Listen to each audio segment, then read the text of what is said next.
এই মুখরোচক রেসিপিটা কিন্তু আমরা স্কুলে কলেজে অনেক খেয়ে থাকি। আজকে সেটা বাড়িতেই বানাবো। ছোলা মটরের মাখা।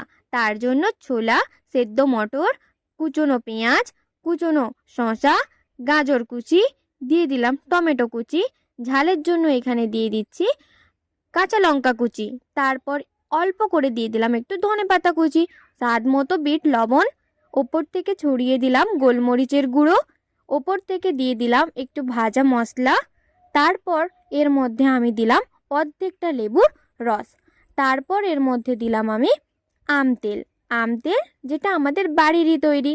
তারপর এর মধ্যে দিয়ে দিলাম তেঁতুলটাকে ভিজিয়ে রেখেছিলাম, সেটা এর মধ্যে দিয়ে ভালো করে মাখিয়ে নিলাম।